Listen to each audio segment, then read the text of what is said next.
بسم اللہ الرحمن الرحیم۔ السلام علیکم ناظرین۔ ایک مالدار تاجر مسجد میں بیٹھا تھا اور قریبی ہی ایک فقیر دعا مانگ رہا تھا، یا اللہ، آج میں اس طرح کا کھانا اور اس قسم کا حلوہ کھانا چاہتا ہوں۔ تاجر نے یہ دعا سن کر بدگمانی کرتے ہوئے کہا، اگر یہ مجھ سے کہتا تو میں اسے ضرور کھلاتا، مگر یہ بہانے سے مجھے سنا رہا ہے تاکہ میں سن کر اسے کھلا دوں، واللہ میں تو اسے نہیں کھلاؤں گا۔ وہ فقیر دعا سے فارغ ہو کر ایک کونے میں سو گیا۔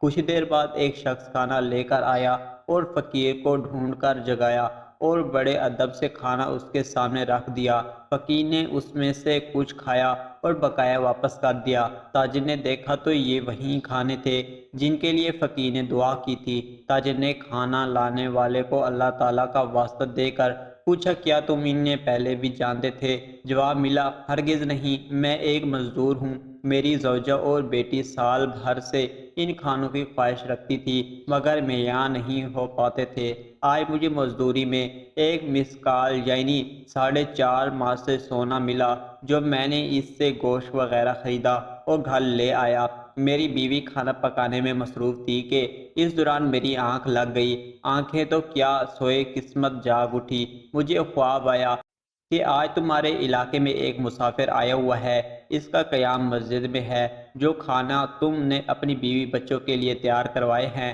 ان کھانوں کی اس سے بھی خواہش ہے، اس کے پاس لے جاؤ، وہ اپنی خواہش کے مطابق کھا کر واپس کر دے گا۔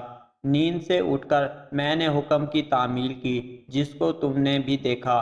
تاجر کہنے لگا، میں نے ان کو انہی کھانوں کی دعا مانگتے سنا تھا، تم نے ان کھانوں پر کتنی رقم خرچ کی؟ اس شخص نے جواب دیا، مسکال بھر سونا۔ اس تاجر نے اسے پیشکش کی، کیا ایسا ہو سکتا ہے کہ مجھ سے 10 مسکال سونا لے لو اور اس نیکی میں مجھے ایک قرات کا حصہ دار بنا لو؟ اس شخص نے کہا، یہ ناممکن ہے۔ تاجر نے کہا، اچھا، میں تجھے 20 مسکال سونا دے دیتا ہوں۔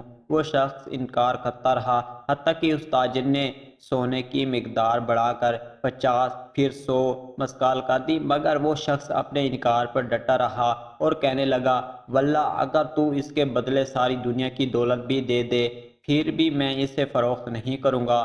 تمہاری قسمت میں یہ چیز ہوتی تو تم مجھ سے پہلے کر سکتے تھے، لیکن اللہ تعالیٰ اپنی رحمت کے ساتھ خاص کرتا ہے جسے چاہے۔